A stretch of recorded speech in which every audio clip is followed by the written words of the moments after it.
Welcome to BSL studio. मैं हूं आपकी होस्ट इस्मा असलम। स्टूडियो में हमारे साथ मौजूद हैं साबिक टेस्ट क्रिकेटर अब्दुर्रहमान और क्रिकेट एनालिस्ट उमर फारूक कॉल्सन। उनसे हम बात करेंगे उस गेम के बारे में जो गुज़िश्ता रोज़ खेली गई और क्या ज़बरदस्त मैच हुआ है, क्या शानदार परफॉर्मेंस। स्पेशली अगर मैं यंगस्टर्स की बात करूँ तो ये मैच खेला गया पेशावर ज़ल्मी और इस्लामाबाद यूनाइटेड के दरमियान, जिसमें पेशावर ज़ल्मी ने इस्लामाबाद यूनाइटेड को 10 रन से शिकस्त दे दी और इस जीत के साथ ही पॉइंट्स टेबल पर पेशावर जो है वो तीसरी पोजीशन पर पहुंच गया है। और अब हम वही देख रहे हैं जो अब्दुर्रहमान आप कहते ही थे हमेशा कि ये जो पॉइंट्स टेबल है अभी इसने ऊपर नीचे ऐसे होना है कि समझ नहीं आनी, और अभी वही हो रहा है और आगे भी होगा।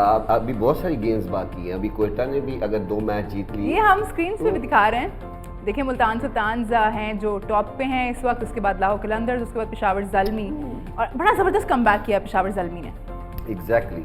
लेकिन जो आज की मोहम्मद हारिस ने इनिंग्स खेल दी है ना, आउटस्टैंडिंग। ये एक PSL की एक खूबसूरती है कि आपके जितने यंगस्टर ऐसा परफॉर्म करेंगे तो आपका आने वाला फ्यूचर बहुत ब्राइट है। जब ये इनिंग्स देखी जाती हैं तो जितने भी स्कूल्स लेवल, क्लब लेवल के बच्चे ऐसी चीज़ें देखते हैं उनका शौक बढ़ता है। फिर आपका आने वाले फ्यूचर में ट्रायल्स पे ज़्यादा लड़के आपको मिलेंगे, उसमें टैलेंट ज़्यादा मिलने के चांसेस होते हैं, चाहे वो PSL हो चाहे पाकिस्तान हो। तो उनकी जगह पे आके ऐसे खेलना, तो आके परफॉर्म करना। पहली बॉल से डेब्यू बॉल जो उन्होंने खेला वो छक्का था। तो उन्होंने बताया कि मैं इंतज़ार कर रहा था अपने उस टाइम का, तो जब मिलता है तो परफॉर्मेंस होती है। तो बड़ी अच्छी इनिंग्स थी। लेकिन उसके बाद स्टिल अगेन शोएब मलिक ने बाकी चीज़ें आके फर्दर, अगर वो वहाँ पे आउट हो जाते आई डोंट नो कि इतने रन इतने बना सकते थे। लेकिन उसने अपने साथ इनिंग्स बिल्ड की। उन्होंने उस सेम ऐसे ही खेला कि फील नहीं होने दिया। लेकिन उसके आउट होने के बाद देख लें कि फिर रन रुके। ये तकरीबन 225-30 रन बन सकते थे जिस तरह का मोमेंटम जारी था। लेकिन ये फिर भी बड़ा अच्छा टोटल था, अच्छी मोमेंटम, अच्छा टीम कॉम्बिनेशन बना हुआ है। जो अपने नंबर पे आ रहा है कुछ ना कुछ चिप इन करके ही जा रहा है। उमर, जैसे रहमान कह रहे हैं कि अच्छा कॉम्बिनेशन बना हुआ है, ये बना हुआ नहीं था, ये बन गया है। हाँ बिल्कुल। I think Peshawar Wahid team है अगर कंपेयर करो बाकी टीमों से, तो इन्होंने ज़्यादा चेंजेस किए अपने टॉप ऑर्डर में। बार बार पहला गेम था कोई और खेला, उसके बाद वक्त के साथ साथ एकदम उन्होंने चेंज किया। आई थिंक कितना देर आए दुरुस्त आए। ज़ाहिर गेम का जो ग्रुप स्टेज है वो ख़त्म होने वाली है, तो अब उनके पास सेटल उनको नज़र आना शुरू हो गई। हमारे पास विनिंग कॉम्बिनेशन एक कदी जगह अभी भी बनती है, उस्मान कादिर, अभी वो बाद में बात करेंगे उस पर। लेकिन उनको पता लग गया कि हमारा स्ट्रेंथ कहाँ पे है और हमें कहाँ से एग्जीक्यूट कर और कहाँ से इम्प्रोवाइज़ करना है। जो हारिस पे इन्होंने बात की है, हारिस की जो स्पेशल चीज़ है जो आज उन्होंने इनिंग खेली है अपनी, ज़ाहिर है उन्होंने पहले भी 2 इनिंग खेली, उन्होंने अपना दिखाया कि मेरे में क्या टैलेंट है। पिछले साल आपको याद होगा रुहेल नज़ीर ऑलरेडी पिछले 2 साल से सिस्टम में एक लाइन में लगे हुए हैं और उनको पाकिस्तान से आना था, खेलना था। A टीम भी किया उन्होंने, यूथ वर्ल्ड कप भी उन्होंने खेला, फिर A टीम में आए, उसके बाद नेशनल टीम में उनका आना बन गया था। हुआ ये कि एकदम से, अगर आपको याद हो न्यूजीलैंड टूर के जब पिछले साल न्यूजीलैंड वापस चली गई थी वनडे सीरीज थी रावलपिंडी में, हारिस को टीम में डाला गया था, रोहेल को इग्नोर कर दिया गया था। तो आई थिंक यही वो चीज़ थी जो 8-9 महीने पहले सिलेक्टर्स ने देख ली थी कि हमें टैलेंटेड प्लेयर मिल गया जो रोहेल को उन्होंने पीछे पुश किया। हालांकि रोहेल भी काफ़ी देर से डेवलप होता हुआ आ रहा था सिस्टम के अंदर, तो नॉर्मली ज़्यादा वो सीनियर है, उसका हक बनता था पहले आने का। लेकिन ये लड़के जो परफॉर्म अभी कर रहे हैं, ये इस तरह की परफॉर्मेंसेज होती हैं कि आप में बेशक एक लाइन बनी हो, एक क्यूब बनी हो, उसको आप कट करके ऐसे प्लेयर्स को आगे कर सकते हैं। बिकॉज इवेंचुअली आपको पाकिस्तान से खिलाना होता है। समटाइम होता है कि कंपटीशन इतना टाइट होता है कि आपको इन इनिंग्स की वजह से लड़के लीड लेते हैं और वो लड़कों से आगे आ जाते हैं। तो आई थिंक एक बहुत स्ट्रॉन्ग मैसेज चला गया है। हमें पता है कि रिजवान पाकिस्तान के इस टाइम टॉप के प्लेयर हैं, उसको कोई डाउट नहीं है। लेकिन ये बड़ी खुशाइन बात है कि आपके जो सेकंड है, जो बैकअप जो हम बात करते हैं उसको प्लान B बोलते हैं, वो इतना ज़बरदस्त किस्म का प्रॉस्पेक्ट आपके पास पड़ा हुआ है बेंच के ऊपर। अब मैं ये नहीं कहूँगा कि फ़ौरन रिजवान को रिप्लेस करें, लेकिन एटलीस्ट आपको ये पता है कि हमारा फ्यूचर सिक्योर है। खुदा ना खास्ता कभी अगर कोई इंजर्ड होता है तो आपके पास एक रेडीमेड जो ऑलरेडी बेंच पे, हम अक्सर बात करते हैं कि बेंच हमारा अंडर डेवलप होता है, कभी रेडी नहीं होता है। प्लेयर के पीछे प्लेयर ज़रूर होते हैं लेकिन वो इक्वली गुड नहीं होते। तो आई थिंक जिस तरीके से उन्होंने इनिंग खेली है,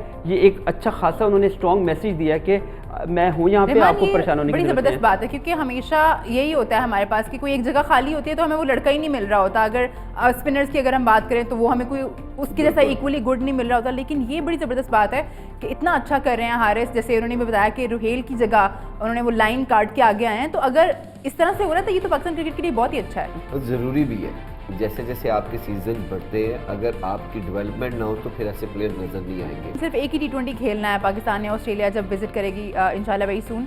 तो क्या हम ये कर सकते हैं कि हम रिजवान और बाबर को रेस्ट करा दें उसमें, और जिस तरह से फ़खर जमान खेल रहा है और हारिस खेल रहा है, तो इन लड़कों को मौका दे, बिकॉज हमें पता है कि रिजवान और बाबर तो हैं ही यहाँ, तो अगर एक मैच में आप, जैसे फ़खर की भी क्या ज़बरदस्त फॉर्म लगी हुई है। इट्स टू अर्ली मेरे माय पॉइंट ऑफ व्यू कि अभी इस PSL के भी बड़ी गेम्स बाकी, इट्स टू अर्ली कि उन लोगों पे अभी इनको खिलाया जाए। सीरीज़ भी बहुत बड़ी है और पाकिस्तान को ज़रूरत भी है। आप अभी हारेंगे तो आपकी बहुत सारी चीज़ें और भी क्रिएट हो जाएंगी, आपका टीम कम्बिनेशन हिल सकता है, तो आगे बहुत सारे इवेंट्स आने हैं। आप अपनी टीम कम्बिनेशन तोड़ देंगे टू अर्ली इन प्लेयर्स के लिए भी कि इनको इतनी जल्दी पाकिस्तान टीम में ले आना, ये उन प्लेयर्स के लिए भी अच्छा नहीं होता। फ़खर की तो बात कर सकते हैं, हारिस के लिए तो हाँ इट्स टू अर्ली। जगह तो है, फ़खर तो ऑलरेडी 11 में है, 11 में है वो, लेकिन ये है कि कुछ चीज़ें वैसे भी खाली होती है क्योंकि कोई ना कोई प्लेयर्स पाकिस्तान टीम के सबसे परफॉर्मेंस एक जैसी नहीं हो रही होती, तो आपको टाइम लगता है। लेकिन इन प्लेयर्स को अगर आप पाकिस्तान का फ्यूचर है तो इनको पहले डोमेस्टिक में होना चाहिए,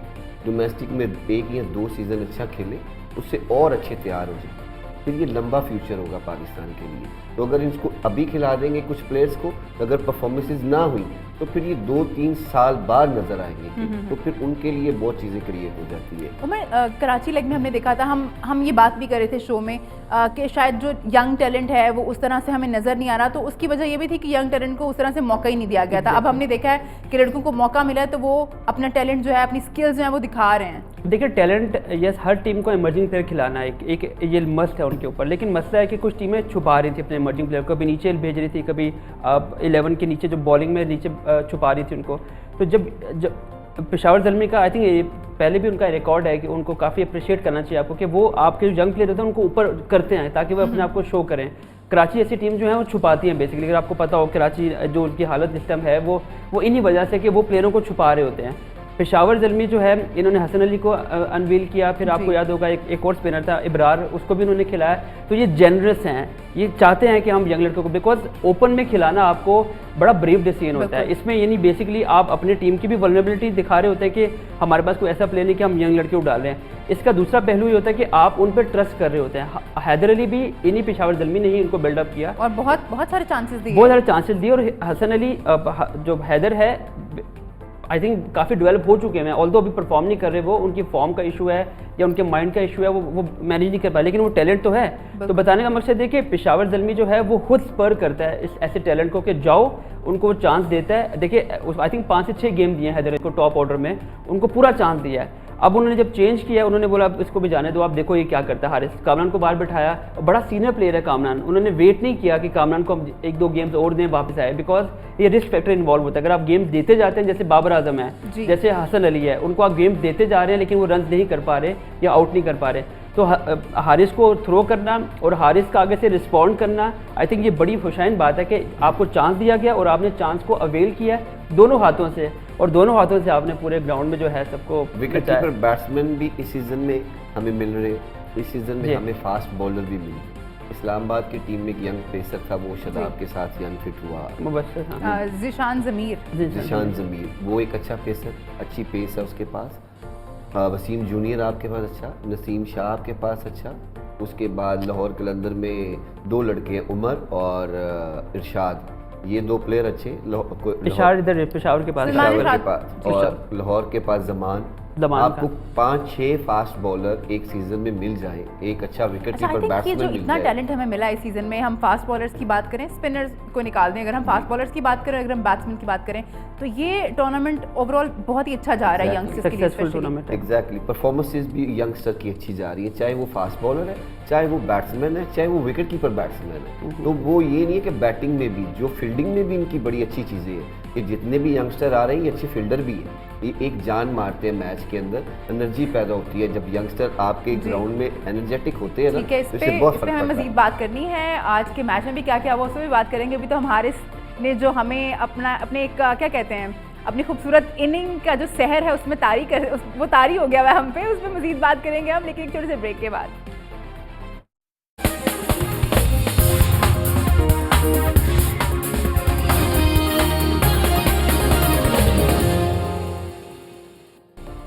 welcome back to PSL studio. Break पे जाने से पहले हम बात कर रहे थे हारिस की क्या शानदार इनिंग खेली है, 70 रन स्कोर किए हैं 218 के स्ट्राइक रेट से, और हम सब तो बहुत खुश हैं। इमरान नज़ीर होते तो वो तो किसी और को बात ही नहीं करने देते उन्होंने तो कहना था चुप कर जाओ, मैं हारिस के बारे में बात करूंगा। और वाकई खुशी भी होती है जब आप किसी यंगस्टर को देखते हैं, वो एज ए ओपनर भी उसको देखते हैं। खुद उन्होंने अपनी बहुत सारी इनिंग्स ऐसे खेली हुई है, तो जब किसी और यंगस्टर को कोई ऐसे देखता है तो जज्बाती हो जाता है। एग्जैक्टली, तो वो फिर अच्छी चीज़ है। लेकिन उसके साथ साथ एक और नए यंग प्लेयर हैं कि जिनको नंबर 3-4 पे चांस दिया जाए, क्या नाम है, यासिर खान। उन्होंने भी बड़ा अच्छा खेला आज उन्होंने, वो शुएब मलिक के साथ अच्छी पार्टनरशिप थी उनकी। यही मौका होता है कि आप अपनी चीज़ों को डेवलप करते हैं और बताते हैं कि नेक्स्ट गेम में भी मेरा चांस बनना चाहिए। तो ये टीम के लिए बहुत ज़रूरी है कि आपके बेंच पे भी ऐसे यंगस्टर बैठे हैं कि जो आपको प्रेशर गेम में परफॉर्म करके दे। कुछ गेम्स आती है कि जो बड़ी इजी होती है, कुछ नए प्लेयर को चांस मिलता है कि आप 8 मैच जीत चुके हैं तो आप 2 प्लेयर्स को यार इस 2 मैचों में चेक कर लो, वो इतना प्रेशर नहीं होता, आप थ्रू कर गए होते हैं। ये वो चीज़ें हैं कि जिसमें आपने 1-1, 2-2 पॉइंट्स के लिए, रन रेट के लिए लड़ना है, तो यंगस्टर उसमें हो और ऐसा परफॉर्म करे जिससे टीम जीते। इससे बहुत फ़र्क पड़ता है आपके फ्यूचर क्रिकेट में, आपकी डोमेस्टिक क्रिकेट में, आपके जब आगे पाकिस्तान कप होगा या जो भी क्रिकेट आती है उसके अंदर बहुत सारे प्लेयर्स फिर वैसा परफॉर्म करना चाहते हैं, उनके अंदर से फिर वो मेहनत ज़्यादा निकलती है, वो रिजल्ट भी अच्छा आता है। तो ये वही चीज़ है कि ये सारे मेहनत करके आ रहे हैं और आगे भी इंशाल्लाह ऐसी पाकिस्तान का फ्यूचर ब्राइट रहे। अच्छा, इसमें मैं एक चीज़ ऐड करना चाहूँगा, इनकी जो एज है, एक 19 साल का और एक 20 साल का लड़का है। आप ये चीज़ देखें कि हमारा जो मेन फोकस दुनिया में होता है, आपकी ग्रास रूट लेवल पे क्रिकेट जो होती है, डोमेस्टिक के प्लेयर होते हैं, अंडर 19 के जो प्लेयर होते हैं, ये इसका मतलब है ये डेवलप होना शुरू हो गए हैं। यानी हम जो एक बात करते थे कि हमारे पास वो वाला कैलिबर, वो वाला मटेरियल नहीं आता जो आए और हिटिंग करे, पहली बॉल से शुरू कर दे, वो एबिलिटी, बिकॉज ये एबिलिटी है। लोग इसको बड़ा अंडररेट करते हैं कि हमारे यहाँ पे वो प्लेयर हिटर नहीं करते, पावर हिटिंग वाला जो एक स्मूथ तरीके से वो नहीं है।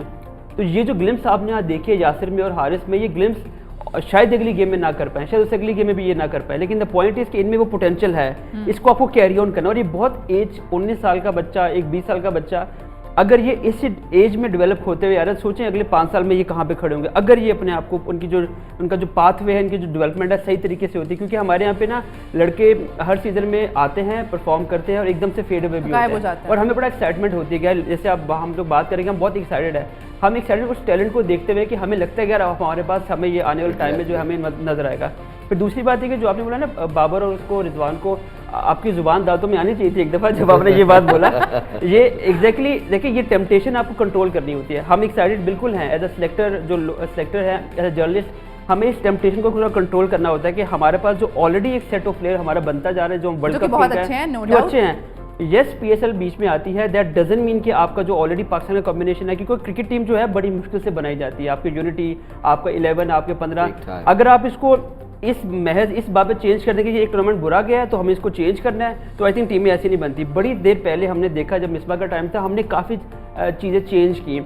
एक लड़के की फॉर्म बुरी की, कभी इसको दानिश को खिलाया, कभी किसी को खिलाया, 2 सीरीज खराब हुई, बाहर कर दिया, फिर लड़का नया डाला। अगर आप ज़्यादा चेंजेस करते हैं, ये तो हमें पता है, हमने बहुत मुश्किल से ये ओपनिंग पेयर जो है, वरना हमारा हाल होता था कि हम चौथे 5 में से एक्सपेक्ट कर रहे होते थे कि वो आके रन्स करेंगे, अर्ली विकेट्स गिर जाती थी हमारी। तो ये तो मुझे अंदाजा है कि हमें बहुत केयरफुल रहना है कि हमें अब दांत ले लो जुबान नहीं, मुझे पुरानी यादें ताज़ा हो गई हैं, बस अब रहने दें। तो वो एग्जैक्टली जो है ना, आई अंडरस्टैंड करते हैं कि लोग बड़े एक्साइटेड होते हैं, यार इसको खिला दो, उसको खिला दो, यार ये इसने कर दिया है, उमर अकमल को कम बैक करवा दो। यस, हमें पता है इन्होंने किया, लेकिन आपको इतना करना है कि आपके पास जगह बने तो आपको लड़का डालना है, आपको किसी को निकालना ना पड़े ज़बरदस्ती कि इसको डालने के लिए। लेकिन उमर, सॉरी मैं आपकी बात काटता हूँ, सबसे जो भी क्वेश्चन मार्क है ना हमारे पास स्पिनर्स, आपके फ्यूचर में अभी से आप तैयार करेंगे तो 2-3 साल लगेंगे आपको, एक के 2। पिछले कोई 1-2 सीजन में कोई ऐसा स्पिनर नहीं नजर आया। हमारे स्पिनर नजर आते रहे, लेकिन मसला है कि जैसे हम यासिर खान को या हारिस को चांस दे रहे हैं ना, अप फ्रंट चांस देते हैं, स्पिनर्स को अप फ्रंट चांस कोई नहीं देता। उस्मान कादिर वाहिद हैं, शादाब तो एस्टेब्लिश प्लेयर हैं जी। वाहिद, राशिद खान तो वैसे इंटरनेशनल प्लेयर एस्टेब्लिश। किसी और फ्रेंचाइज ने इतना दिल बड़ा नहीं किया कि किसी प्लेयर को फ्रंट लाइन होकर आप पूरा चांस दो। उस्मान कादिर को दिया, आपके सामने उसकी हालत है। आप कह रहे हैं कि सिस्टम में तो है, सिस्टम में है, उनको अप फ्रंट इतना ब्रेव कोई है नहीं कि उनको, लेकिन देखिए चांस देने वाले देते भी हैं, बॉलर बनाया भी जा सकता है। खुशदिल को आप बॉलर बना रहे हैं, वो पहले बॉलर नहीं थे, लेकिन आप इसी सीजन में उनसे मैचों में बॉलिंग करवा रहे हैं और वो आपको परफॉर्म करके दे रहे हैं। तो इसी तरह आपको स्पिनर्स पे भी ट्रस्ट करना पड़ेगा। उनको हिटिंग ज़रूर होगी, लेकिन आपको मे बी 5 आप खिलाएं, हर टीम को एक एक स्पिनर दें, उनमें से शायद आपको 1 के 2 मिल जाए। 5 के 5 ना मिले, लेकिन 1 के 2 आपको सीजन के लिए मिल सकता है। तो उस पर काम किया जाए, क्योंकि पाकिस्तान के पास अभी यंगस्टर स्पिनर्स नहीं है, जो भी है वो मैच्योर स्पिनर्स हैं। तो अगर उनमें से 1-2 भी अनफिट होता है तो आपको बड़ी मुश्किलात आएंगी कि आप स्टेट में एक वजह ना T20 फॉर्मेट में आजकल जो आजकल फ्रेंचाइज क्रिकेट है या T20 का फॉर्मेट है, बड़ा रुथलेस हो गया है। आपकी कोशिश टीमों की होती है कि हमारी डेप्थ ज़्यादा हो, आए वो फास्ट बॉलर हो, आए वो स्पिनर हो, वो बैटिंग करना जानता हो। तो आपको स्पेशलिस्ट स्पिनर जो है वो आजकल, जैसे शादाब है, उसकी गेम चेंज होगी। जैसे खुशदिल है, खुशदिल शाह का उन्होंने टैलेंट देखा कि ये कर सकता है, बैटिंग तो वो करता ही है और उसने रन आउट भी करना शुरू कर दिया, बॉलिंग भी करना शुरू कर दी और बड़े अच्छी बॉलिंग करना शुरू कर दी। डेथ ओवर में जहाँ पे नॉर्मली लड़के डरते हैं बॉलिंग करने से, उनको वहाँ करना शुरू कर दिया। तो अब जो T20 फॉर्मेट का जो माइंडसेट है वो चेंज हो गया। वहाँ पे स्पेशलिस्ट स्पिनर जो हैं वो आई थिंक वो कन्वर्ट हो गए हैं बैटिंग ऑलराउंडर में। और आप स्टेट में जाके रेड बॉल नहीं खेल सकते वाइट बॉल से। आपको कम से कम 8 से 10 दिन चाहिए, जितने भी स्पिनर्स, क्योंकि इसमें आप बहुत तेज बॉलिंग कराते हैं T20 क्रिकेट में, और टेस्ट में आपने बहुत डिफरेंट बॉलिंग करानी है, वेरिएशन बहुत ज़्यादा यूज़ करनी है। वो रेड बॉल भी डिफरेंट है, पिचेस भी डिफरेंट है, तो फिर आपको थोड़ा टाइम लगता है। फिर आपने उन चीज़ों को वापस लाना होता है इस माहौल में। इधर 4 ओवर करने हैं, उधर आपने 20-25 ओवर करने हैं, और वो एक ही लाइन और लेंथ पे करने हैं, कंट्रोल भी करना है, विकेट्स भी लेनी है, तो प्रेशर भी है। तो ये टाइम चाहिए आपको। तो उसके लिए आपको स्पेशल अलग अलग स्पिनर्स चाहिए कि जो हर इवेंट के लिए आपके मौजूद हो। आपको जिधर ज़रूरत पड़े आपका बैकअप मौजूद हो, और ऐसा बैकअप हो कि आपको स्टेट में मैच में लगे कि इस पे काम हुआ हुआ। ये नहीं कि यार ये फ्यूचर है, आगे देखेंगे। तो जब कोई भी टीम किसी को खिलाती है, किसी भी प्लेयर्स को चांस देती है, तो उसका पीछे बहुत अच्छा रिकॉर्ड होता है। बहुत लेस चांस है कि कोई अंडर-19 से जंप करके स्टेट में jump in the national team. अभी आजम की मिसाल है ना, आजम ने जंप ही किया ना, लाइन कट करके आया वो। हैदर आए, जितने भी आते हैं, अगर ये डोमेस्टिक से जैसे अभी ये परफॉर्म कर रहे हैं, आजम ने आउटस्टैंडिंग परफॉर्म किया, तो इन जितनी क्रिकेट खेलते जाएंगे उतने ही अच्छे होते जाएंगे। अर्ली स्टेज पे ऊपर जब आएंगे तो परफॉर्मेंसेस नहीं होती, वो बहुत डाउन चले जाते हैं, क्योंकि आपके पीछे बहुत सारे प्लेयर्स हैं कि जो वेटिंग फॉर द चांस। तो फिर आप बहुत पीछे हो जाते हैं। तो जितना भी यंग टैलेंट हो, उनको अच्छी क्रिकेट मिलनी चाहिए, उनको लंबी क्रिकेट मिलनी चाहिए। फिर आपको इंटरनेशनल स्क्वाड में या कैंप्स में लाएं, तो फिर उनको आहिस्ता आहिस्ता डेवलप करें आने वाली क्रिकेट की। उमर, पेशावर ज़ल्मी अब टेबल पे नंबर 3 पे आ गया, और इसमें बहुत बड़ा हाथ शुएब मलिक का भी है। जब भी उन पे मुश्किलात आई हैं, शुएब मलिक ने आके परफॉर्म किया, अच्छे रन बनाए, और लगता ही नहीं है कि इनकी उम्र बढ़ रही है। जिस तरह की उनकी फिटनेस है, जो शानदार फॉर्म चल रही है उनकी। देखिए, आई थिंक दुनिया में ये मिसाल कायम कर दी है उन्होंने कि अगर आपकी फिटनेस अच्छी है तो अगर आप और आपकी गेम चल रही है तो आप खेल सकते हो, उसमें कोई रोकने वाली बात नहीं है। लेकिन इंटरनेशनल टीम की बात है, फ्रेंचाइज क्रिकेट की बात हो रही है। शायद इंटरनेशनल में उनकी जगह ना बने, फ्रेंचाइज क्रिकेट वो खेल, उनको कोई रोक नहीं जाता। कोई कमर्शियल क्रिकेट है, वहाँ पे स्विच होते हैं, लड़के पिक किए जाते हैं, और Shoaib is a worthy player to have in any franchise की टीम में होना चाहिए। देखिए, जो फिटनेस की बात है, आज से शायद 10 साल पहले हम बात करते हैं, 5 साल पहले बात करते तो शायद शुएब मलिक इतने फिट ना होते। वक्त आजकल जो वक्त है वो टेक्नोलॉजी आ गई है, गेम जो जिम वर्क है वो काफ़ी इवॉल्व हो गई हैं। तो आई थिंक उसका उन्होंने बखूबी फ़ायदा उठाया इस चीज़ का कि यार अपने आप को फिट रखने के तरीके हैं। अभी भी लड़के हमारी टीम में शुएब से बहुत यंग है, लेकिन वो फिट नहीं है। अगर हम शर्जीन की बात करें, हम आजम की देखिए, आजम को भी आज और शायद इन लोगों को ज़्यादा फिटनेस की ज़रूरत थी, जिस तरह से टाइम चांस दिया गया और ये सब कुछ। तो मज़ीद बात करेंगे जो गुज़श्ता रोज़ गेम खेली गई उस पर, लेकिन एक छोटे से ब्रेक के बाद आप लोग कीमत जाइए, देखते रहिए PSL स्टूडियो।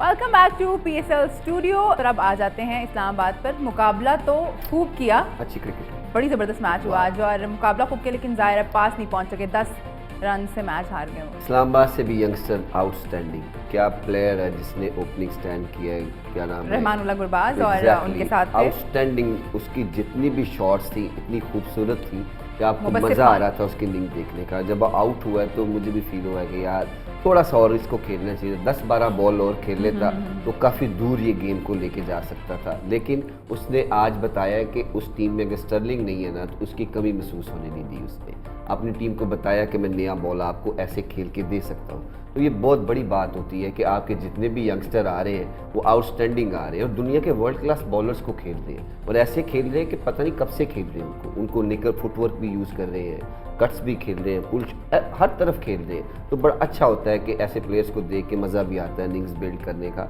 लेकिन उनकी बाकी टीम की भी जिस मौके पे जिसकी ज़रूरत थी उसने चिप इन किया। लेकिन आज़म खान आज का जो मैच उन्होंने खेला है, बताया उन्होंने कि वो कितने केपेबल हैं और किस मौके पे ऐसे प्रेशर गेम में इतनी बड़ी इनिंग्स खेलना। और आज उनको मेरा ख्याल है, मैं जब घर से निकला हूँ तो देखा तो नहीं, खैर सुन रहा था कि वो आंसू आ गए थे उनकी आंखों में कि जब वो मैच हारे, ख़त्म नहीं कर सके। तो ये एक बड़े सैड होता है एक प्लेयर्स के लिए कि मैंने इतनी लंबी इनिंग्स खेली है तो जब मौका आया तो मैं जितवा नहीं सका। तो ये मिस होता है। लेकिन ये है कि वो इनिंग्स ऐसी होती है कि वो यादगार इनिंग्स है जो अपनी टीम के लिए खेलते हैं।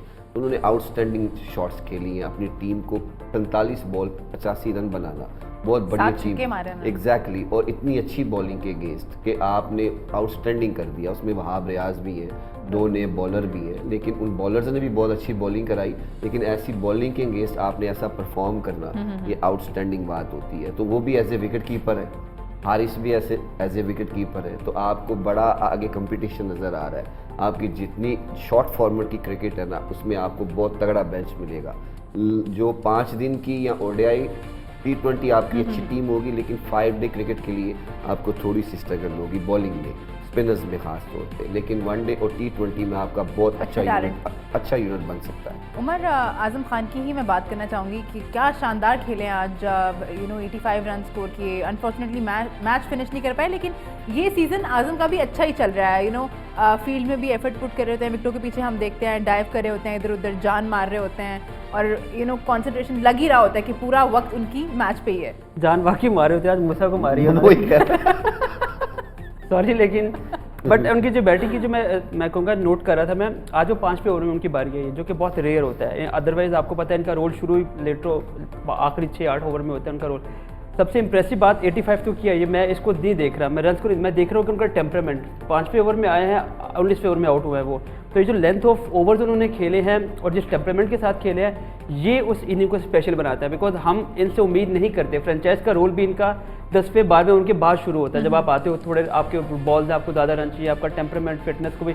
तो ये जो लंबा स्पैन उन्होंने आज पिच पे स्पेंड किया है, that is more impressive other than जो उन्होंने स्कोर किया है। यस, गेम नहीं जिता पाए, अनफॉर्चुनेट था, लेकिन उन्होंने गेम में पेशावर को ऑन टोज रखा है। फिर पेशावर की जो बॉलिंग थी, सलमान शाद की बात करें, हालांकि हम काफ़ी डिस्कस कर चुके हैं, लेकिन सलमान शाद को आपको पेशावर की जो वापस जो कमबैक हुआ, यस उन्होंने बैटिंग में तो किया, लेकिन जो उनकी डेथ ओवर की बॉलिंग इंप्रूव हुई है सडनली, उसने आई थिंक डिफरेंस क्रिएट किया पेशावर के।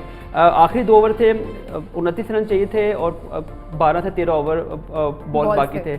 इट वॉज एविडेंट कि ये मैच जो है नॉर्मल हालात में ख़त्म होता है, इस्लामाबाद को जीतना चाहिए था। लेकिन जो वाइब्स आ रही थी, जिस तरीके से सलमान शाद बॉलिंग कर रहा था, वहाब बॉलिंग कर रहा था, ये 2 ओवर पहले ही हम रन डाउन में नीचे खड़े थे सेंटर डेस्क पे, तो मैंने कहा ये गेम पेशावर जीत जाएगा। उसकी रीज़न ये थी जो वाइब्स आ रही थी वो एग्जैक्टली आ रही थी कि जो डेथ ओवर में जो बॉलिंग आपको चाहिए वो उसने किया। जो वहाब ने कंट्रोल किया गेंद को, जो सलमान रशाद ने जो ब्रेक थ्रू दिया है, आसिफ को जो जहाँ पे आउट किया, उसके बाद जो उसने आज़म को आउट किया है, आज़म को आउट ना करते तो बेशक जीत भी जाता पेशावर, तो वो जीत थोड़ी खोखली रहती है। आज़म को आउट किया तो आई थिंक वो एक कंप्रीहेंसिव, एक फुल फिल्ड किस्म की जीत थी, जो हमें लगता है जैसे अगर टीम में हम खेल रहे हो तो एक बेस्ट प्लेयर जो आपको गेम को अपॉर्चुनिटी दे रहा हो जीतने की, अगर आप उसको आउट नहीं करते ना, आप जीत भी जाते हो तो कहीं ना कहीं बीच में तो एक खला रहती है, एक खला। तो आज़म को आउट किया ना, मैंने कहा अब ये गेम जीतने का इनको बड़ा मजा आएगा। तो एग्जैक्टली वही हुआ। और जिस तरह उन्होंने रिएक्ट किया सलमान शाद ने आउट करके, आई मीन उसको फुल क्रेडिट जाता है जिस तरह डेथ बॉलिंग की। आज जैसे देख लें, हम रोज स्पिनर्स की बात करते हैं, जिस मैच में पेशावर की स्पिनर्स अच्छी बॉलिंग करेंगे वो पेशावर इजीली जीतेगा। आज देख ले दोनों स्पिनर से वो वैसा अटैक नहीं हुआ, तो आज कितनी स्ट्रगल की, लेकिन उसके बावजूद भी आपने इस मैच को जीता। आप वहाब की सबसे अच्छी चीज़ आज ये थी कि उसने अपनी टीम को कहीं भी, जैसे नए बॉल पे 8 ओवर में 90 के करीब रन बन जाए और 1 विकेट गिरी हो, तो उसने पूरे 20 ओवर अपनी टीम का एनर्जी लेवल हाई रखा है, उसने बैकअप करके रखा है, उसकी कहीं भी नहीं उसने ज़ेन बनाया कि मैं मैच हार जाऊंगा। तो एक विकेट अभी गिरी और 90 रन बन गया 8 ओवर में, तो तकरीबन ऐसे लगता है कि आपके हाथ से मैच निकल गया। अभी तो बहुत सारे 2-3 दफे ऐसे लगा फिर आपका 1 ओवर 20 का लगता है, फिर उसके बीच में एक फिर 22 का ओवर लगता है, तो ये बहुत बड़ी ओवर्स जाते हैं बैटिंग के लिए। तो फिर भी आप उस मैच को जीते आप अपनी बॉलिंग स्ट्रेंथ के साथ, तो ये बड़ी अच्छी बात होती है। आगे इवेंट में जितने भी मैचेस होते हैं उसमें team as a batting unit नहीं बॉलिंग यूनिट बहुत स्ट्रांग हो जाती है कि हम इतना करने के बाद भी हमारे पास ये बैकअप है अंदर कि हम इस मैच को पकड़ सकते हैं। तो वहाब ने भी आज आउटस्टैंडिंग बॉलिंग की, कैप्टनसी बहुत अच्छी की, अपनी टीम को जेल रखा। और इसमें सबसे जैसे शोएब मलिक का बैटिंग में सबको चलाना है, तो फील्डिंग में मेरा ख्याल है बिग टाइम रोल है वहाब की कैप्टनसी को चलाने में भी। तो शोएब मलिक के बहुत आउटस्टैंडिंग मशवरे होते हैं कि जो मौके पे आपको कोई भी सीनियर प्लेयर बताता है उसमें एक वर्कआउट होता है और वो अगर काम आता है टीम के उस मौके पे, तो वो एक छोटा सा मशवरा भी कितना बड़ा डिफरेंस डाल देगा। तो वो उसको हेल्प करते रहते हैं अंदर, जिसकी वजह से ये एक टीम कम्बिनेशन बहुत अच्छा बना हुआ है। और ऐसी जीत के बाद आगे ये इससे भी टाइट क्रिकेट, सख्त क्रिकेट होने वाली। उमर, आप एक्सपेक्ट कर रहे थे कि इस्लामाबाद शादाब की गैर मौजूदगी में भी इतनी इतना लड़ सकेंगे? मुझे लगता है जिस तरह से कमी शायद मैं एक्सपेक्ट करी थी कि कमी फील होनी चाहिए इस्लामाबाद को, उस तरह से नहीं हुआ है। देखिए उन्होंने फील होने नहीं दी। देखिए जो अच्छी फ्रेंचाइज होती हैं वो उनके पास ऑलमोस्ट हर चीज़ का बैकअप होता है। यस शादाब पे ओवर लाइक किया जाता है, कप्तान भी है, बैटिंग भी करते हैं, फील्डर भी है, तो वो एक ओवरऑल जो पैकेज होता है वो आपको हर प्लेयर में नहीं मिलता, वो उनमें मिलता है। जब इतना बड़ा पैकेज आपका जब टीम से बाहर होता है तो आपका एक कहीं ना कहीं हालात तो आता है। बट उन्होंने ये शो किया है, आई थिंक शायद शादाब होते तो इतना टाइट गेम ना होता, तो शायद पहले फिनिश हो रहा होता, यहाँ कुछ ना कुछ डिफरेंस जरूर होता। अब जाहिर है इफ एंड बट है, वी कैन से शायद शादाब के होते भी तो गेम्स हारे हैं, उसमें कोई फर्क नहीं पड़ता। बट अगेन जब कोई प्लेयर नहीं होता दैट डजंट मीन कि टीम आपकी गिर गई। आपके बाकी प्लेयर भी हैं, आपने ड्राफ्ट में इतने लड़के पिक किए हुए हैं और रिप्लेसमेंट होती है। और क्रिकेट ऐसी है कि लोग फिट होते हैं। लोअर कलंदर के भी तो 2-3 जो सीजन थे, बेशक वो बहुत बुरे तरीके से वो खेलते रहे हैं, लेकिन उनकी भी इंजरीज के काफ़ी इशूज़ रहे हैं। उनके कभी प्लेयर नहीं आते रहे, कभी प्लेयर आके इंजर्ड होते रहे हैं। तो जैसे हफीज़ का एक सीजन था, 3 सीजन पहले उनको अंगूठे में बॉल लगा, पूरा टूर्नामेंट से बाहर हो गए। पहले मैच कराची किंग के साथ है सीजन में, कराची किंग के साथ एग्जैक्टली प्लेयर्स मेन प्लेयर्स नहीं है, तो आपको बहुत फर्क पड़ता है। तो पहले मैच से ही इंजर्ड होकर बाहर हो गए, तो वो आई थिंक कोई बहुत फर्क। हाँ, एक्सपेक्टेशन बिल्कुल नहीं थी। ये था कि ये थोड़ा सा आई मीन उनकी फाइट तो है, उन्होंने की, उनके पास बैट्समैन ऐसे हैं कि वो कर सकते हैं। बट अगेन बात वही है कि स्कोर काफ़ी ज़्यादा हो गया। और पेशावर ने जो बॉलिंग वाली जो बात है, बिकॉज नॉर्मली बड़ी पुरानी और बड़ी ऑथेंटिक बात है कि बैट्समैन आपको मैच जिताता है और आपको बॉलर आपको टूर्नामेंट जिताते हैं। मेरे ख्याल में शादाब का बैटिंग में इतना फर्क नहीं पड़ा जितना बॉलिंग में पड़ा, क्योंकि बॉलिंग में उनके 4 ओवर एग्जैक्टली। और इस्लामाबाद की बॉलिंग वीकर लिंक है। शादाब के अलावा उनकी बॉलिंग जो है, हसन उनके पास भी वैसे नहीं है जैसे शादाब का रोल है। हसन को बाहर आज बिठाना पड़ा, जो हम बार बार कह के बात करनी है। लेकिन अभी प्रोग्राम में वक्त है छोटे से ब्रेक का। ब्रेक के बाद जब वापस आएंगे तो शायद ना उमर की और अब्दुर्रहमान की और इमरान की बातें सुन ली हैं। हसन को फाइनली बाहर बिठा दिया, इस पे मैं जानूंगी कि इनके क्या तासुरात हैं। अब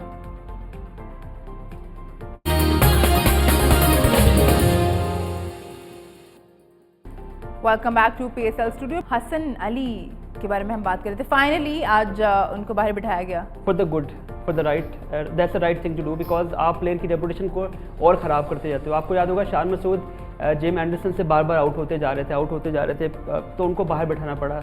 अब एक नैरेटिव ये था कि आपने गलत किया, एक नैरेटिव ये था कि जब आप एक बार बार एक प्लेयर से आउट होते जाते हो तो आपका अपना कॉन्फिडेंस शेक होता है, आपकी अपनी रेपुटेशन जो है वो टर्निश होती है, जिसकी वजह से आपकी एज अ प्लेयर आप दोबारा उठ नहीं पाते। तो यही वजह कि हसन अली को आप जो कीप ऑन प्लेइंग हिम, आपको पता है कि वो फॉर्म में नहीं है, आपको पता है उसकी लेंथ लाइन जो है वो नहीं गिर पा रही जो एक फास्ट बॉलर की उसकी होती है। इज़ अ फाइटर, इसमें कोई डाउट नहीं है। बट प्रॉब्लम ये है कि उसकी एबिलिटी पे किसी को डाउट नहीं है।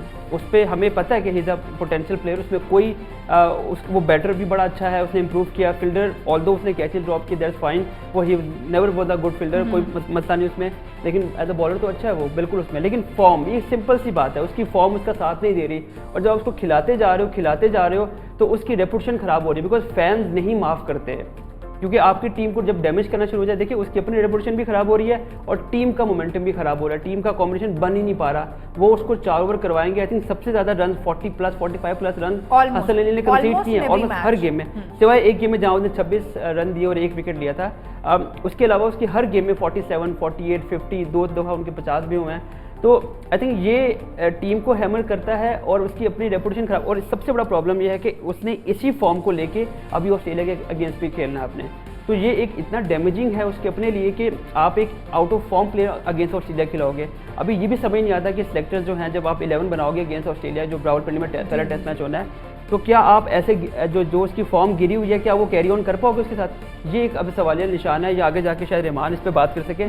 मुझे बड़ा एक फेयर फैक्टर है। एज अ प्लेयर मैं जानना चाहूँगी, जब आप बुरी फॉर्म में ही चल रहे हैं, और वो भी ऐसा नहीं है कि PSL से वो वर्ल्ड कप से इस फॉर्म को कंटिन्यू करते हुए लेके आ रहे हैं और हम देख रहे हैं कि नहीं हो पा रहा है उनसे, और जैसे उमर ने कहा कि कोई डाउट नहीं है उनकी स्किल पे, हमें पता है वो बहुत टैलेंटेड है, हमें पता है बहुत हार्ड वर्क करते हैं, और जिस तरह से उनका कमबैक हुआ था सब जानते हैं कि वो कितने मेहनती और कितने डेडिकेटेड प्लेयर हैं। लेकिन एज अ प्लेयर कितना ये बेहतर है उनके अपने लिए कि उनको बाहर बिठाया गया है, उनको सोचने का मौका मिलेगा कि मैं क्या गलत कर रहा हूँ। Exactly, sometime rest for the best. ऐसा होता है कि जब आप बाहर बैठते हैं तो जब खेल रहे होते हैं तो आप डिफरेंट सोच रहे हैं। जब आप बेंच पे बैठते हैं या रूम में जाते हैं, आपको 2-3 दिन का गैप मिलता है, तो फिर आप अपनी वीकनेसेस पे जाते ही जाते हैं। आप सोचते ज़रूर हैं कि क्यों मैं बाहर आया, क्यों मैं बाहर बैठा और क्या क्या चीज़ें मैंने गलत की। तो जब आप वापस आते हैं बड़ा इजीली रिलैक्स होकर काम करके आते हैं। तो आप वैसे प्लेयर नहीं है कि जो आप बाहर ही बैठे रहिए। आप आगे भी पिक हो चुके हैं टेस्ट स्क्वाड के लिए, आप पहले भी पिक थे, तो कुछ टाइम आता है कि आपको खुद के लिए ज़रूरत होती है या आपने कुछ चीज़ें मिसिंग कर रही होती है, तो फिर आप दोबारा काम करके आते हैं तो फिर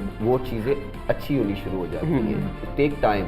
तो फिर ये है कि आप वापस कम बैक भी अच्छा करते हैं, आप परफॉर्म भी अच्छा करते हैं, तो फिर ये चीज़ें अपने लिए टीम के लिए दोनों के लिए ज़रूरी होती है। आपकी परफॉर्मेंस टीम को भी गिरा देती है। और ज़्यादा खतरनाक बात यह है कि आगे जाते जब ऑस्ट्रेलिया के अगेंस्ट उनको खेलना है, क्योंकि वो 11 का पार्ट तो है उसमें exactly. तो वहाँ पे वो क्या करेंगे? बिकॉज आप जब इंटरनेशनल खेलते हैं, पाकिस्तान के लिए खेलते हैं, वहाँ पे तो आप अफोर्ड नहीं कर सकते इतना ये बैड फॉर्म जो है। तो definitely I think for Saqlain and for selector ये एक बड़ी साइन है। ज़ाहिर फ्रेंचाइज है, फ्रेंचाइज में एक बिजनेस है, कमर्शियल मॉडल है, उसमें आपको खिलाना है प्लेयर को। इवेंचुअली इतनी नौबत आ गई उनको बाहर बिठाना पड़ा। आज मूसा को फाइनली जो हम बात करते थे, मूसा को खिलाया उन्होंने, मर्चेंट को खिलाया उन्होंने, तो वो I think for good, I think उसको थोड़ा सा और रेस्ट देना पड़ेगा। I don't know play of में जाते कि नहीं जाते। बहुत बात कर ली है, जो मैच खेला गया। अब आज भी 2 मैचेस हैं, हमें पता ही है। पहला मैच जो है वो मुल्तान सुल्तान और कोयटा ग्लैडिएटर्स के दरमियान है, और दूसरा बड़ा मैच कह सकते हैं, बड़ा मैच लाहौर कलंदर्स और कराची। ऑन पेपर तो नहीं है, ऑन पेपर और परफॉर्मेंस पे तो नहीं है, बिकॉज 8 मैच हारे हैं। तो चलें कह सकते हैं स्टेडियम भर जाएगा। वो तो भरेगा, लाहौर के लिए तो भरेगा, उसमें कोई डाउट नहीं। टिकट तो मेरी नहीं रहे, हालांकि 3 मेरी जेब में पड़े हैं। देती नहीं है उमर, किसी को चाहिए तो उमर के पास टिकट। मैंने क्या आग लगानी है? कॉल करें सब लोग, उमर को कॉल करें, उमर के पास टिकट है। जितने लोग उमर को जानते हैं और मुझे नहीं जानते, मैं इनको ऐसे, मैं हर शो में मैंने अनाउंस किया करना कि ये सब लोग इनसे टिकट्स लें। चले बस मैं ही चलाऊंगा टिकटों वाली। गेम की बात कर लेते हैं। पहला मैच जो है मुल्तान सुल्तान और कोयटा ग्लैडिएटर्स के दरमियान है। अच्छा, वो तो किसी को याद भी नहीं होगा। सबका फोकस कराची लाहौर वाले गेम पे है, और हमें पता है कि एक डेड रबर है वो फॉर कराची, और लाहौर के लिए बहुत मैटर करता है, बिकॉज लाहौर को टॉप स्लॉट लेनी है, अपनी टॉप ऑर्डर पे फिनिश करना है, ताकि उनके पास 2 अपॉर्चुनिटी हो फाइनल खेलने के लिए। ये एक प्ले ऑफ का एक वो है, एक खूबसूरती कह लें, एक पैटर्न कह लें, बट हर टीम की कोशिश होती है कि हम टॉप पे फिनिश करें, ठीक है, और ताकि हमारे पास जो है वो 2 चांसेस हो अगर हम ऊपर नीचे हो भी जाए। बिकॉज जाहिर है फॉर्म लगी हो, हालांकि 2020 में जो 2 एडिशन पहले था, लाहौर ने प्लेऑफ में दोनों मैचेस जीत के फाइनल हारा था। तो वो लाहौर ने जब कुछ करना है तो वो करना है, उनको आप रोक नहीं सकते। कल का गेम जो है, लेकिन मेरे ख्याल में कोयटा कल मुल्तान को बहुत टफ था। तो मुझे लग रहा है कि बैटिंग, ऐसा क्यों लग रहा है वैसे? क्योंकि बैटिंग जो है ना उनकी कलेक्टिवली फॉर्म में आ गई। एग्जैक्टली, तो वो कोई एक आधा प्लेयर क्लिक कर गया, या न्यू बॉल पे या ओल्ड बॉल पे, तो वो गेम चेंजर है। वो कुछ भी ऐसा प्ले कर सकते हैं कि 10-15 बॉलों पे भी 50 रन। हमने शुरू में थोड़ी उम्र पे बात की थी कि अच्छा चांस मिला है उनको, इतने साल के बाद उनकी वापसी हुई है, 2 साल के बाद ऑलमोस्ट वो खेल रहे हैं, और आते ही एक अच्छा चांस है उनके पास कि कोयटा को रिप्रेजेंट कर रहे हैं, खेल रहे हैं, और इस फ्रेंचाइज से पहले भी खेले हुए हैं। तो कल के मैच में मुझे लगता है उनको कुछ करना पड़ेगा एक्स्ट्राऑर्डिनरी, जिस तरह की पहले मैच में उनकी इनिंग थी। वो प्लेयर भी ऐसा है, उसकी जो पहले मैच में इनिंग लग गई है, उससे उसका कॉन्फिडेंस लेवल बहुत हाई हो गया। वो बहुत लेस चांस होता है कि आप इतनी देर के बाद क्रिकेट खेले और ऐसी इनिंग खेल रहे स्टेज में। तो वो प्लेयर भी ऐसा है, उसको इनिंग्स भी ऐसी चाहिए। आई होप कि वो बहुत सारी चीज़ों पे लेकिन थोड़ा सब्र करना पड़ेगा उमर उन्हें। रोके बैठ रोके खेले, गलत शॉट खेलने से या जल्दी आउट होने से तो बेहतर है। T20 क्रिकेट में जो कंसिस्टेंसी का जो एक मेजरमेंट का एक पैमाना बना हुआ ना, वो ये नहीं है कि आपने हर गेम में जाके 50-60 मार देने आपको। लेकिन एटलीस्ट ये तो होना चाहिए कि अगर आपकी टीम को जरूरत है तो आप थोड़ा रोक लें अपना बैट। 10 बॉलों पे अगर आपको 25 करने मिल रहे हैं तो आप वो करें। दैट इज व्हाट जहाँ पे आप प्लेयर जज होता है दुनिया में। आपको जरूरी नहीं कि अब इस फॉर्मेट में फ्रेंचाइज क्रिकेट में आप 50 करोगे तो आप दुनिया में आपका नाम बनेगा, नहीं है। टिम डेविड ने जब लाहौर कलंदर से खेला था एक सीजन पहले तो उनकी कोई इतनी खास 50 नहीं थे उनके, लेकिन उनकी जो नंबर 2-3 इनिंग उन्होंने खेली थी 45 समथिंग 35 समथिंग और गेम को लेके जो चले थे, थोड़े बॉल्स पे ज़्यादा रन किए थे। आई थिंक ये एक फैक्टर है जो उमर अकमल। लेकिन वो जो सेंस ऑफ रिस्पॉन्सिबिलिटी की आप बात करें, आई थिंक आप वही बात करिए कि आपको अपनी विकेट थ्रो नहीं करनी, जो उनकी रेपुटेशन पास में रह चुकी है। इज अ वंडरफुल प्लेयर, उसमें कोई डाउट नहीं। अभी भी हम समझते हैं जिस तरीके से वो अपनी बैटिंग कर रहे होते हैं, जिस फ्लो से चल रहे होते हैं, बट विकेट थ्रो करना एक क्राइम होता है। ये अपनी विकेट की वैल्यू और वो भी उस वक्त जब आपकी टीम को जरूरत है और आपको पता है कि नीचे से कोई नहीं कर पाएगा। लेकिन मैं आपको बता दूं, very dangerous player, any kind of situation, वो किसी भी वो सिचुएशन में वो बहुत डेंजरस है। किसी भी टीम की बॉलिंग को वो कुछ, जब उसका अच्छा दिन होगा वो किसी बॉलर को, मैं आपको बताऊं, 20, 22, 15, 20 रन आराम से बनाए करेगा। उसके 2 मैच और अच्छे लग गए, अगली हो सकता है कल ही वो वैसी इनिंग्स खेल दे। उसका डे गेम है, उनका पहला डे गेम है।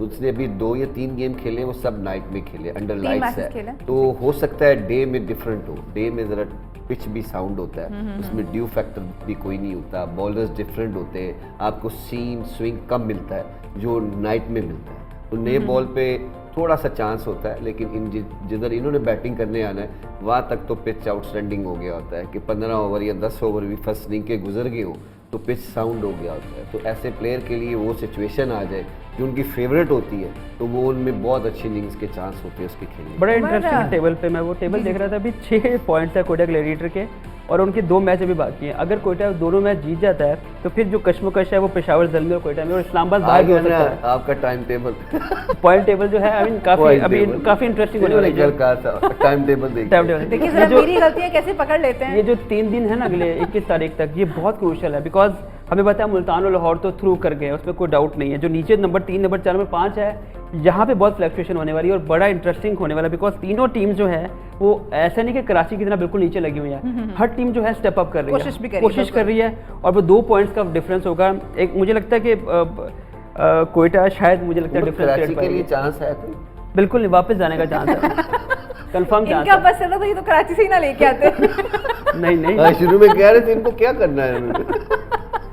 नहीं, ये गेम खैर नवैयत थी, उनकी हालत इस तरह की थी, आपका कॉम्बिनेशन नहीं बन रहा, ड्राफ्ट की पिकिंग बहुत बुरी है। कल हमने देखा वसीम अकरम जो है बाबर आजम पे बरस पड़े, तो ये सब साइन है बेसिकली जो हम कहते हैं ना ड्रेसिंग रूम और इन और out of the field.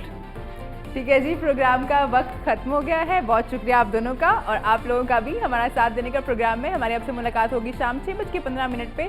Almost जो है पहली गेम खत्म होने वाली होगी, इस पर हम बात करेंगे। आप लोग अपना बहुत ख्याल रखिए और देखते रहिए न्यो न्यूज़।